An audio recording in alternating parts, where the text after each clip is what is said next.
things that we've also learned from the previous 2 games. Have we seen any trends? It's obviously a small number, but differences from what we've seen in play-ins has already straight out the gate. Yumi and Caitlyn banned away. So I think that there are some rules that you can take from historic Worlds performances and apply them to right now. If you believe that you are better than your opposition, scaling is a very good thing. If you believe that your opposition is, well, better than you, you have to be willing to go toe-to-toe with them in the early game.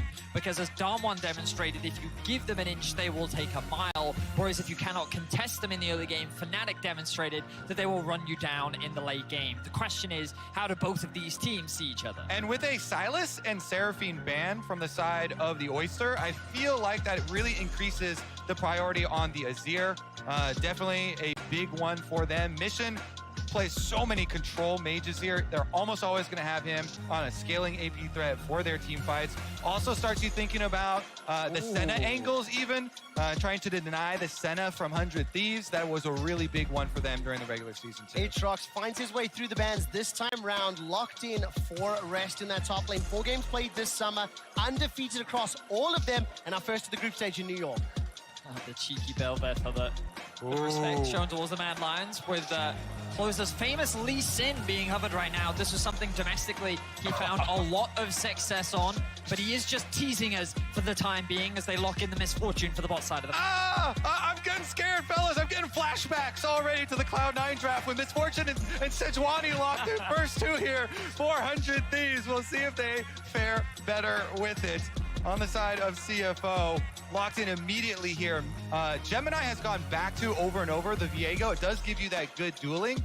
Still sticking to this champion even after the nerfs. And Kai'Sa pairing that with it for the dive composition possibilities here, trying to follow up. Well, this will be Shun's first Kai'Sa, but for Gemini on the Viego, his most played champion throughout the course of summer by 3. 11-8-5.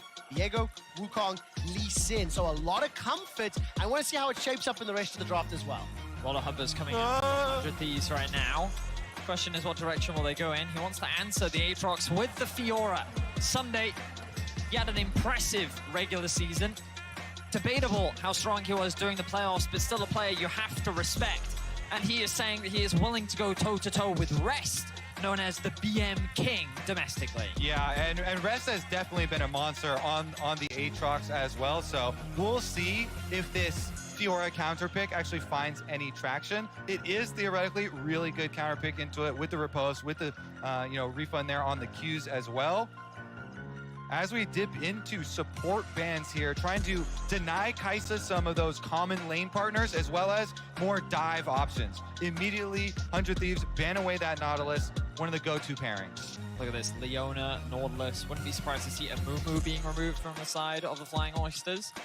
The question is, once you narrow this pull down enough, what direction do you then go? Because when you think about engaged supports, do you then edge towards things like the Braum? I think Braum could be good when you look at what 100 Thieves have been drafting, and Oysters could try and limit. But do you really want to put Kai'Sa, Braum as your bot lane? I feel like the options that you have to pair up with your AD carry is now becoming very, very narrow. Yeah, that's why I like these bans here from 100 Thieves, whittling down on Koala's champ pool here.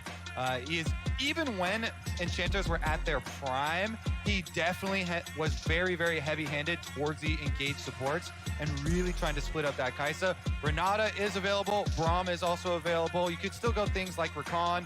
Amumu's taken away by 100 Thieves. The classic combination with Misfortune. The curse of that bullet time. Rel after those buffs. The other all in there. They pick up the Rel and they get that control mage that Mission wants. Okay, so the Flying Oysters have a little bit of a dive comp. They have very strong team fighting overall, with Rel being the primary engage, but then ultimately great backline access with the Viego and the Kai'Sa with your typical scaling control mage. 100 Thieves right now exploring what direction they want to go, because you talk about team fighting with the dive from CFO, but 100 Thieves have just overall a lot of crowd control, a lot of front-to-back threat, and then also a lot of backline access with the Akali locked in for Abbedagge. 16 games played on Akali for Abbedagge, 12 of those victories. very comfortable on the pick. Closer will round out that composition with the Sejuani. I was hoping for the Lee Sin praying for it. I think hopefully it will come up. But we zoom out. What do you make of the 100 Thieves team composition? One of the biggest things when you pick a Sejuani is you want melee solo laners to pair with. So got really good pairings there with Someday and Abadaga. You know, both locking in these melee champs that can stack up the stun really quickly. Abadaga, the assassin here in mid lane, looking to scale up to level 6, and then boom, kill pressure, roam around, try and capitalize on it. You can feel the electricity in the room as soon as 100 Thieves not only locked in Akali, but those Thundersticks start coming together. The second NA team on stage here at the Hulu Theater, and 100 Thieves looking to pick up the first win for NA at Worlds. And I think even though they have some similar elements to the Cloud9 comp, it's much easier to play these champions versus the Flying Oyster lineup because there is no giant long Maokai ultimate coming at you to stop your misfortune channel. There's no Ornn ultimate that you have to deal with. There's no Renata, you know, giant sweeping crowd control things for them to have to work around. For me, I think the mid lane matchup is where I'll be keeping my eyes in the early game because Abadage going for the Akali, this is I'm not going to say a disrespectful pick, but it's not an easy one to play in this matchup. Victor can be hyper oppressive in the 1v1, and Mission, he is very comfortable on the champion, so it's going to be a big test for both these mid laners to showcase what they're capable of in their first game here at Worlds. The Flying Oysters picked up gold leads in 28 of their 35 games from the PCS at the 14-minute mark. Many of those were significant gold leads, an average of 1,800. I want to see if they can do the same thing on the international stage against 100 Thieves, the #1 seed from the PCS coming up against the #2 seed from the LCS, and New York erupts with a classic USA chant. Kobe, let's turn our attention to these opening minutes, whether or not closer be closed in on by Gemini in this Viego. Yeah, a lot of defensive warding opening up here for 100 Thieves. 2 wards dropped here in the river very early on. Then you get the recall there for Huhi, immediately switching over to the sweeper already for Amumu, and positioning a little bit aggressively here. Right now, it looks like they're trying to cover Closer's blue buff. Nothing too aggressive going to come out from CFO, though. They're going to posture up towards the bot side of the lane. Gemini and Rest going to be securing the top side, which means that both junglers going to be going in opposite directions as Closers are going to look to path towards the Fiora.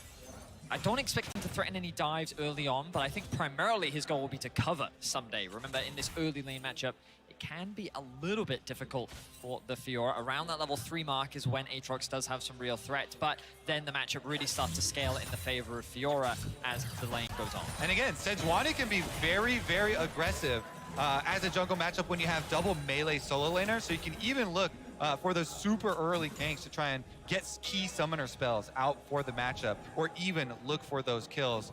And with the opposite pathing here, bottom side pushing for CFO, as well as Gemini heading over on the Viego, full clearing top to bottom for him. I'm really interested to see, really every single one of these lanes has high amounts of expected trades and, you know, engage potential. The Kai'Sa Rel got jumped on first by Bandage Toss from Huhi and FBI, who have instantly backed away just a moment ago. Mid lane for now. Victor is now under some threat. Gemini will spot out Closer. Mission has been able to step backwards. You see whether or not Closer will be here more than Rest. I've been spotted! He throws up the shock face. The jinx from Arcane as he transitions to the other side. Does mean there is a little bit of lead there for Gemini too. More efficient pathing, not going for the swing towards mid lane. Like we said, you know, fishing for summoner spells. Maybe you could get a little bit aggressive there, even a little bit of a damage trade. But with the timing, Viego already on Raptors, they do get a little bit of a sighting there, and it will just be continued full clears for both of them. Opposite sides. Sejuani here, actually, Closer probably going to have to stop off there from Krugs and go pick up Scuttle Crab a little early since he took the detour through mid. So the matchup's kind of going as expected for the time being. The push from CFO in the mid lane, the push from 100 Thieves up towards top. The one I wasn't entirely sure about was his bot lane, a matchup that we don't get to see very often. Kai'Sa Rel into Misfortune Amumu. Of course, MF Amumu becoming a lot more prevalent as we've seen in play-ins. But Rel is a champion that we haven't seen a lot of. And Kobe, you and I were talking earlier in the day about how her buffs are actually surprisingly significant. Her engage is now just a flat 13-second cooldown as we see Huhi going in once again. Advantage toss forward. Huhi's now looking for a bit more. Finds it. That's Koala below 200. Flash for flash. Shun! First blood onto 100 Thieves. Huhi's taken down. He He followed it up after being engaged on, and now FBA is in trouble.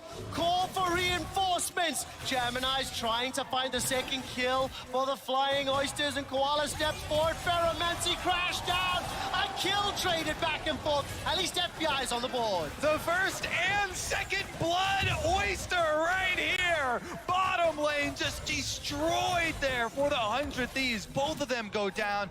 Minions will be lost as well. FBI goes down as the wave crashes. He's the only one around to be able to pick up the straggling ones here as that one goes into the dirt. What a fantastic debut for this bot lane. Shun, the rookie of the team, along with the experienced veteran of Koala, they punish Huhi's aggression. They remount on the Koala to then set up the initial pick. He then flashes away, but then Huhi, he's overcommitted. The damage from Shun, the flashing in to secure that kill, and then Gemini's in the perfect position to set up the dive. A great start for CFO. Yeah, you can tell. Shun immediately there with the positioning. There was no way they were going to back down from that game of support all-in chicken. He follows it up. He gets that auto off. The Kai'Sa passive, massive there. And Gemini, the standout there from Champions Queue, past full clear all the way down on Viego. Easy move for him to come support that big play from the bottom lane, setting it up. And statistically speaking, from a PCS perspective, Shun's damage percentage and damage per minute in comparison to the rest of the league was below average, was not one of the players that really shone in the PCS. So not only is this combo something we haven't seen a huge amount of before, he is popping off in this early game. But considering how young of a player he is, it's really impressive how mechanically he has stood out within the PCS. He is a player that the region is very excited about and the potential that he's capable of. And to start off your tournament like this kind of matches the expectations that have been put on his shoulders. Yeah, especially with this team comp. That is greatly going to accelerate the win conditions here for the Flying Oyster. They can go for those dive bomb Kai'Sa plays much earlier. This also is going to allow them to unlock Koala for some of these roams. The Hex Tech flash here picked up for him, so constant aggressive looks now towards bottom lane. They call Gemini again. They clear out the vision for 100 Thieves. They can get the push into full river control for themselves. And I think for Flying Oyster, if they're able to arrest Dragon control from their gold lead, it's twofold. Not only does it help them set up for a win, 100 Thieves have had great Dragon control, led the way to many victories, but from the Flying Oysters, they generated gold leads on average 1.8k from the PCS. The early play in bottom lane has accelerated them up 1,000 gold against 100 Thieves, and that Dragon is up already. A little bit of contest in and around the river. Meanwhile, on the other side of the map, Someday is doing well with the Fiora, constantly pushing this Aatrox in, able to get him under the tower. And Abadage on his level 6 power spike here with Sword Shoes for the Akali, trying to just keep some presence in that river, not to let the bottom lane advantage for Oysters spill over. Yeah, I mean, so far, everything going very comfortably for CFO. They have the advantage bot, they have the advantage in mid for the time being. And really top lane's doing what he can considering the matchup. We talked about how very early on there are windows where Aatrox can really take advantage of the 1v1, but now with these itemizations, the levels, advantage for Someday, it's going to be much harder for rest. And Cage tries to come through for Huhi. Nothing really going to amount to much as Closer is shadowing behind, staying in the fog of war. Will now move into this brush. And then looking for a play to try and get this bot lane back in, or at the very least make sure they can push this wave underneath the tower. Yeah, such good restraint shown here from CFO bottom lane. Even with the big lead, they know with the positioning, hey, Sejuani probably down here trailing. If Amumu's fishing for this, definitely don't give the play to them. Giant pushing wave. We only have a couple seconds to wait. As long as we don't step up and make some giant ego play, we'll retain this massive advantage. It's the rule of thumb, Kobe. Never fight into a stack wave, right? It's just, not only do you have... why are they going for this? When not only are there opponents in front of you, but the minions also act as an additional enemy. So very smart, good respect there. But it's not Gemini that's going to start this one off. He's just going to start this one off solo. Closer will be there to match him. But look at the mini-map. We can see both supports heading their way towards the Herald. Huhi, though, has the slight advantage. Very quick itemization and CS differences, no significant Hang on a advantage. second. As Someday takes a Q to the face and forces Rest to flash once Closer comes in from the flank. This did interrupt the Herald as a minor win board, enough time for Koala. riding that metal horse. Magnet Storm unlocked, and this could be a 3v3 in the top lane. Yeah, we've got actually a 5v5 possibly brewing with both bottom lanes heading up as well. Misfortune with Strut is a little bit behind, but can walk a bit quicker. Kai'Sa already here. Herald does leash though, so there's a delay on the giant Herald fight. Both supports are level 6. That crucial ultimate. The primary engages of both teams will be available. And remember, the biggest difference, CFO, they want to try and dive, leverage their intent mobility to get onto the backline, whereas Abadage is going to be using his mobility to access that backline himself. Both teams are posturing 5 versus 5 on the map. The Herald, the objective. Who pulls the trigger? Who pulls the trigger? 100 Thieves. They're on the Herald. Look at Koala. Keep your eyes on the rail. Stepping forward, Magnet Storm! Followed up by the Killer Instinct and closes Impact with the Glacial Prison. Does so much to dissuade the engage. It's 100 Thieves that get the kills. Abadage's 5-point strike manages to get it and steps back away. The engage was great. The counter was better. The massive Misfortune ultimate from FBI over the entire CFO team. 100 Thieves, they get the kills and they get the Rift Herald. I thought that fight was going to go horribly for 100 Thieves because at the start of this, look, keep your eyes on Hui. He's going to miss his engage, and that's the window that CFO used. The 2-man ultimate, but the riposte is good. Then the flash ultimate from Hui sets up for the MF ultimate to rip apart CFO. They're forced to disengage, and 100 Thieves not only secure the Herald, but pick up 2 kills. Yeah, the chase afterwards there too, picking up 1 more for themselves. Koala right back out to the map though, clear out some of that vision. They did not get the bounty on top of Kai'Sa's head, as Shun was one of the ones able to escape right back through, but no summoner spells or ult left for him. Look at that damage from FBI's Bullet Storm. The fact that Someday was also able to riposte the engage, that CC, instantly became a threat that needed to be made aware of. I missed that in the live. Now, important to note, 100 Thieves are still down 700 gold, but they can use that Rift Herald for a plate gank. Use that to get some control. Also, Somebody's up 20 CS, 30 CS in that top lane, Kobe. Yeah, and every lane now is looking at jungle ganks because so many flashes were burned in this. Right now, mid pressure is going to allow the push out for CFO. They'll transition over to Dragon as closer comes to check. The window now the 100 Thieves have is the Herald in top lane. You can see that Someday does have the push. There's nothing that's going to get in his way if he wants to use it with the Divine Sunderer completed as well. Is he actually going to look to proxy this? No, he's just going to trade a little bit and disengage. I thought that was a good window for him to actually throw this down and really threaten that secure on the top tower, but for the time being, he's going to hold on to it. Will pick up that ward there. Cheeky little deny. But CFO, they will secure their first Drake of the game. Small bonus for them. And the thing we also have to highlight is Shun sitting at 3-0-0 right now. While that fight did not go in the favor of CFO, he was the only one to pick up a kill, and he's continuing to scale up and become a real threat.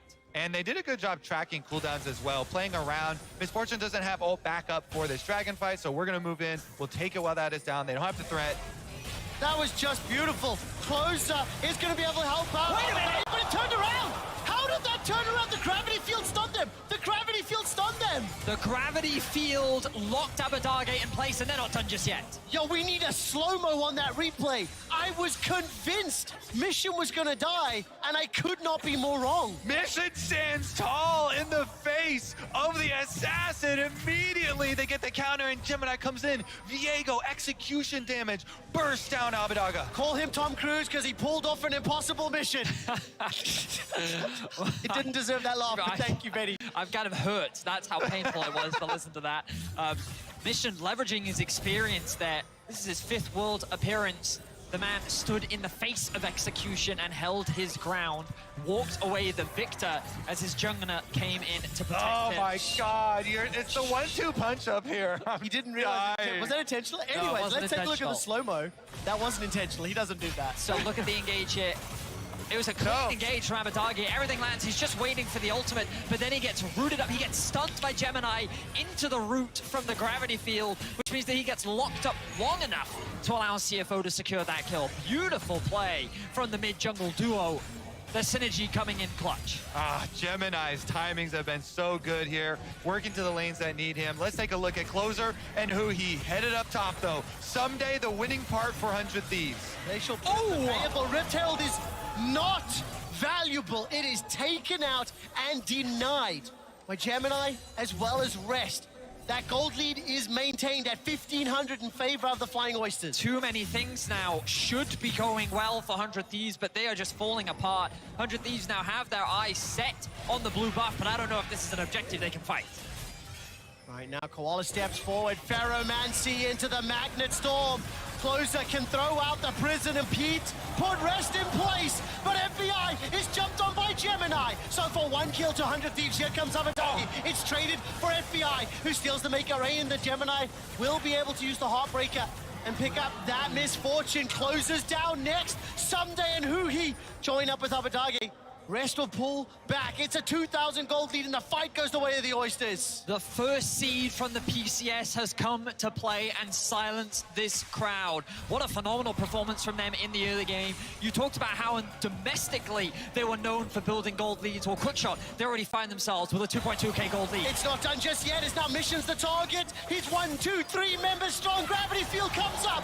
The riposte is going to deny the stun, and at least 100 Thieves get that kill back. The game is not out of 100 Thieves' hands, but it is starting to fall apart around them. Exactly. Look at especially the Kaisa. Shun is so fed. This is insane. Gets off solo tower gold in mid lane in addition to the extra kills afforded to him earlier. This Kaisa is out of control. How do we reset this one? We don't even have a keyboard. There we go. All right. It's a massive, massive power spike for him. This means that when Flying Oysters implement the composition that they've set up here, so many CCs to set up for Kaisa plays, when he has ult available, flash, and cleanse available, he can dive bomb in, get that kill, and immediately reset. Flying Oysters so far managing these skirmishes sublime. Despite that Rift Herald fight going the way of 100 Thieves, almost every other play thus far has gone the way of Flying Oyster. They picked up first blood, they picked up first dragon, they've picked up the first tower, and it is 30 seconds until the next dragon spawns. Gemini on this Viego as well. Reminder that that was blue side's second pick. He's 2-1-3. Just shy of 100% kill participation, has utilized the champion that he is most well known for out of the PCS to near perfection. And this will be an uncontested Herald, Kobe. Yeah, certainly will. 100 Thieves, no business fighting that one. You lose so much ground when you lose the mid tower that early on. Allows Flying Oyster. You can see these wards, they're already starting to get in around the objectives as 100 Thieves trying to play the other side. 3-person dive again. Flash and World Ender available. That's both of them used. Dashing, dodging, ducking, diving. Riposte plus one more lunge does it. Mission completes the teleport, throws a Chaos Storm forward. Closer, Huhi, and Someday, the hit squad make it out. Now, does Shun fancy a shot with that Killer Instinct? Not into 3. He backs out. 100 Thieves get the kill and get away. And it's smart timing to go for that play for 100 Thieves as well. They're trying to play away from this Kaisa as much as possible because that is so much of the gold lead of Flying Oyster right now. They get the kill, they get out while Mission is teleporting in and escape this time without a counter. So now, 100 Thieves going to leverage their numbers advantage to start off the break. CFO, they're going to be forced to just give this one up. You can see blue pings coming down on the bot lane tower. They have their eyes set on an objective that they can look to trade it for, but they don't have information as to where 100 Thieves are right now. They know that Abadage is top, and they will catch the misfortune in mid, which will give them this window. Over the wall, the Rel will go, and they'll get a little bit more deep vision to help offer protection for Mission as he secures that objective, which means that another tower will go into their back pocket. But the gold lead's still very sizable for CFO. I wish to throw a huge shout out to our stats team who've helped us throughout this event, and a little bit of hopium to everyone in New York City, to every LCS fan out there. 6 out of the Flying Oysters 10 losses. This was a team that had a gold lead at 14 minutes. If we look at their gold graphs, as we have done, there are a lot of nosedives from the top of Mount Everest in those losses columns. So for the Flying Oysters, have they been able to clean up how they close games out? And for 100 Thieves, their team composition can still fight back. They just cannot fall further behind. Because when you start getting hit with that wallet, it gets so much harder. This looks to be another kill. Rest is thrown down the ultimate, but 2 members of 100 Thieves jumping, flashing forward. The stun comes out. Gemini arrives. He's not going to be able to find the route just yet. Someday will get killed. And Koala won't find one. 1-for-1 trades. Ooh, Someday commits under the tower there to finish off that kill, allowing with these Hex Gates especially CFO to come. They pick up the counter one. That was the one winning lane for 100 Thieves, has been the Fiora, has been Someday, has been their power point. And now with the 1-for-1 trade, that's actually good for CFO as they're able to capitalize on an objective for themselves in the aftermath. And just look at how much Mission is benefiting on the map. The veteran for this roster, 200 CS at 18 minutes, just short of 19 minutes. He's now going to secure another tower, but they go in on him on isolated. Right now, it's just Death Brush all day. The strategy for 100 Thieves. Who he goes in the field, out the field, right back in. Teleport's committed. FBI makes it rain. He's got bullet time available, but needs them to get locked down. He no ultimate, no flash, no range. Teleport does nothing. And Flying Oysters get out. It was Rest who TP'd to the bot lane to catch that wave, and Someday TP'd into the fight. That could have been a massive team fight for 100 Thieves, leveraging their numbers advantage and the fact that Mission just flashed, but they couldn't quite lock down CFO as they were disengaging. So they're able to get away, continue to maintain this gold lead, and 100 Thieves don't get anything off the back. Yeah, it's a two-person surprise on Mission, but the two people are two tanks. Sejuani and Amumu not exactly going to have enough burst to finish off the kill. Now they open up a window, they are unable to get any actual value out of it. CFO retain their gold lead, and they retain the map pressure here, constantly pushing out. They have still yet to drop a tower to 100 Thieves, allows them much better use of these hex gates. You can immediately reset back out onto the map, get to these plays that much quicker, get to those rotations so you're not dropping those extra resources. CFO right now just moving into 100 Thieves jungle. They have their eyes on Someday, but they realize that he's too far away. They're not going to overcommit to that play. Instead, they're just going to drop a bit of vision. You can slowly start to see the vision getting deeper and deeper. 100 Thieves losing more and more control over the map. They do have control over the Baron for the time being. They're also going to have control over this mid-wave, but one of the weaknesses of this composition is their siege and a straight front to back. When Mission is there, the wave clear is too strong, and 100 Thieves can't risk getting close to that tower. Yeah, I think CFO right now on some big power spikes looking for that dive bomb play. They've invested pretty heavily into flat penetration. You have the Collector for Kai'Sa for the burst damage executions, and the Shadow Flame also just now done for Mission. Big 2-item power spikes for both of the main carries here. So 100 Thieves have to be a little bit careful with what they're toying with. VODS, when I look ahead, a minute to the next Drake, Hextech, Soul is what we're playing for. Baron is open and available. 100 Thieves so far have tried to find those picks and haven't been as successful as they would hope. You anticipate they fancy themselves a shot at a straight head-to-head team fight? Are they still looking for picks? How do they come back into this game as they are down 3,500 gold? I would say that 100 Thieves comp can team fight, and it's not like that it's weakened by any means, because you still have like a Mumu NF, Akali with a good flank can also find ways in. But strictly speaking, on paper, as Mission face checks the Akali, she missed everything. Shuriken doesn't manage to connect. Abadage will definitely want to fix that for the next engage. I think 100% of the chance of winning a team fight for 100 Thieves is predicated on hitting an Amumu ultimate to lock people in place for MF. If they don't hit that, they're going to lose. And I think that when you kind of strictly look at CFO's comp, it's just so much easier to play when it comes to the fights. The TP is now coming in. The Dragon is up in 7 seconds. It is CFO that have control of the mid-wave. And actually, they're conceding the bottom river right now. They're moving up towards the Baron. Look at the vision on the minimap, VODS. All of that vision from 100 Thieves cleared out. Flying Oyster, thank you from our observers. The engage comes out from Koala and Shun. That's a dead Huhi. Curse of the Sad Mummy not available. And the Hulu Theater Madison Square Garden has been turned into a library as the LCS fans, 100 Thieves, are being bullied, beaten, and bashed around the rift. The Dragon is up, it's been started, it's uncontested. Great use of those control wards by CFO. 3 control wards, they just black out the map around Baron, waiting in the side brush, and immediately they jump on that hope for 100 Thieves. They take out the Amumu, then they take out that possible CC to set up Misfortune ultimate. Really nicely done from them. Guarantees them the objective afterwards. Shun, the young player, the newest addition to this roster at the beginning of the year, is right now 5-0-0 in his very first international game. What a stand-up performance from him, but a lot of it is being set up by his team, and you can see just beautiful commitment from the bot lane. Koala with the engage, the ultimate to follow it from Shun, and they just melt this Amumu off the map.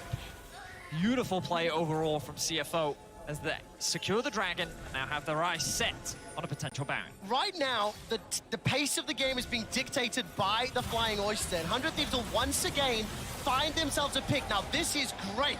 This is exactly what the 100 Thieves need. And their composition is by no means at a point that at 3K, they cannot claw it back. It's important. Stop conceding gold. Stop conceding gold. Again. Do not concede this Baron. Don't let it get stolen. You are the Thieves. He's looking for a flank opportunity, but he won't be able to find it. Will be spotted out by Mission. Abadage hang on the flank, the engage from Closer. Oh, the double block was great, but it doesn't set up the kill. Abadage forced to run for his life now. Baron's been interrupted. Rest is trying to end 100 Thieves' world. There is too much damage, too much chase, and flying Oyster kill 100 Thieves. A triple kill for Shun. That is 100 Thieves wiped off the map, and that will be the Baron secured for the Flying Oysters. Shun is legendary! 8 kills for the Kaisa now. So insanely fed, and the Flying Oysters with Baron are gonna leave their mark. Here's another look at the setup. Closer goes out, hits the Sejuani ultimate, but as they go for the engage, Rest just comes in, the Aatrox, a force on the front line, trying to chase down with the power of that Victor ultimate, flashing in there for the double knock-up, insane follow-up. And that is the dive that we were talking about. The moment that Rest commits onto the fight, the Viego ultimate is right next to him, the Kaisa ultimate is right next to him, and it's not a single member going in, it is all 3 damaged threats diving onto the back line, and Someday wasn't even in the fight. And this is why we were saying strictly from the front to back, CFO have the advantage in the 5v5. 7,500 gold lead, and help me if this is not the right way to frame it, but it feels to me like 100 Thieves under pressure, falling a little bit behind early, are just not finding the counter engages. They are being caught out. Frankly, they're being pushed around the map by the Flying Oysters. I want to give everyone a heads up that PCS versus LCS all time is 4 wins to the LCS, 3 wins to the PCS. Right now, 100 Thieves is on the verge of dropping a game to the Flying Oysters, who make their World Championship debut. Baron, power plays, powered up by that Red Bull, pushing this bottom lane. This is the 5th tower secured uncontested, and it is looking more and more difficult because Flying Oysters engage is just so powerful. They're on the doors of the base of 100 Thieves. They're being pushed to the brink. They're gonna need a miracle fight to be able to bounce back in this one. The gold seems insurmountable, and CFO have done a fantastic job of leveraging their leads to suffocate their opposition. Kaisa almost has Infinity Edge, and we're looking at 2 items on Misfortune here. I cannot get over the massive advantage of Shun. This is going to be so dangerous for 100 Thieves. Everything standing here, trying to defend inhibitors. Oh man, 800 plus 40 CS. The Baron empowered minions are starting to clear out. And of course, because of that Baron buff, they're so much more difficult to be cleared. Abadage and Closer looking for an opportunity. They have to hit their skill shots. They have to do it again and again to make back this goal deficit. 4,000 Red Bull Baron power play in the favor of CFO right now. They've secured the first base tower. They're looking for the first inhibitor. Rest is going to clear out that mid wave as a new one joins the fray. CFO likely not going to try and end the game right now. The Dragon spawns in about 35 seconds, and after securing this tower, I expect them to disengage. I think as soon as that cleanse comes up for Shun, there's 0 chance that 100 Thieves could be able to win a team fight anyways. With that thing up, even with the Amumu flash in, trying to land an ultimate, their dream scenario becomes non-existent. And there's the Infinity Edge for Shun. He resets. It's a 4-item Kaisa to the 2-item Misfortune. Not to mention the massive powerhouse level 16 spike for Victor Mission in mid lane, also up an item. And I think expectations were that this is not how this game would go. No. Second seed from the LCS, often overlooked as a roster. I think expectations were high, especially when you look at their top side of the map. Going up against the PCS, a region that over the last few years internationally has not looked great, especially during the group stages of World. To come in with this level of performance, to be winning out straight up in the 2 versus 2, for Gemini to be in the right place at the right time, pretty consistently throughout the early game, this is a performance that is going to shake heads and potentially shake up this group. And a roster that shook up the PCS. They won 4 best of series back-to-back-to-back, surprising everybody. They make their international debut. And even more importantly, the player that maybe didn't have the largest impact regionally, Shun, is the guy that's leading the charge today. New look, new duo in this bottom lane, and The Flying Oysters once again stepping forward. Don't forget that they're in the same group as Gen G, and Royal never give up. There's always going to be a difficult group to compete in. And Flying Oysters, they've got themselves 3 dragons. It's still at 10k gold lead, super minions in the bottom lane, and they are just grouped up pushing top. Here comes the pain train. CFO have arrived. The secondary tower is very dangerous to fight at for 100 Thieves. I think they should not. Oh, someday the riposte keeps him up and alive. We'll be able to slow down further chase. Koala not getting that Magnet Storm off, potentially saving some lives. 6 tower deficit. Damn, those Hex Gates are loud. As 100 Thieves are now defending. Minions in the middle lane, they've fended off at least half of this inhibitor timer, but it's a minute to Baron, 3.5 to Soul. Exactly that, quick shot. That'll be the next lane objective on the map. 100 Thieves are going to have to try and contest the Baron. If they can steal it away, they can buy more time. There's windows of opportunity for them to bounce back into this game. All right, fellas, keep pumping me full of the hopium. I need a hit now, like really bad. I mean, I think so much of this is like, Abbedagge is getting to a point where he, in theory, can execute Shun. The question is, will he actually be able to do it? Because the amount of mobility that he has at his disposal, the amount of damage that he has, there's a real world look at this where Shun is the executor. I always got to stopwatch. Okay, never mind. It's no longer possible to execute Shun. For 100 Thieves, they are hoping and looking for Flying Oysters to maybe overstep. Look at the vision. It is pretty deep right now. They're starting to push it in this northern quadrant. The Dragon River is empty as we're still 3 minutes away. Very, very clear. Flying Oysters, they're setting up for Baron. They're pushing the waves. They're pulling the vision down. Now they're going to back out and wait for that to spawn in a few seconds' time. They've been grinding away, too. Nice to see the hard work rewarded here for the Flying Oyster. Baron about to spawn, and once again, they've done a very good job with the fundamentals. Sweep clean all the vision here for 100 Thieves. Make them face check into you, into your massive advantage. Oh, This is melting. Baron steal hope. Hope. Is it going to happen? Back away. Flying Oysters have been disciplined most of this game.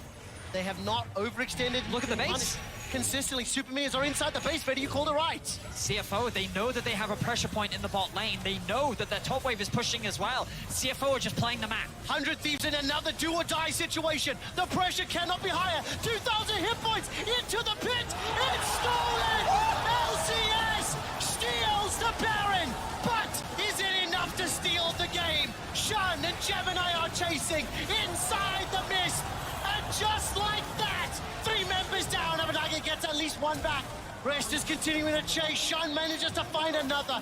Flying Oysters are inside the base. 100 Thieves steal Baron, but CFO secure the game. It's 10 kills for Shun and a Nexus in their eyes. CFO will come out swinging in Game 1 at Worlds. Formulae! Flying Oysters dominate, destroy, and decimate 100 Thieves. Well played, Flying Oyster. My goodness. Massive advantages for the carries on this team. The only way going 100 Thieves was top lane with the counter pick with the Fiora. Victor, giant leads there for mission. Huge CS for himself. Gemini able to get in place for exactly what the lanes needed. The counter gank on mid, supporting the bottom side there, getting Shun fed in the first place, and then Shun being able to run away with that lead he got. It was an impressive game, the way in which that they attacked the bot lane, just overall, the way they played the map as well, and just Gemini being in all the right places at the right time. It felt like that they just got a lot of what they're already very comfortable on. It felt like that they just came into this tournament saying, we're not going to do anything too crazy, we're just going to stick to what we know, and it worked out beautifully for them. Getting a big win over 100 Thieves, you think about this group and you think about how many people expect it to be super top heavy.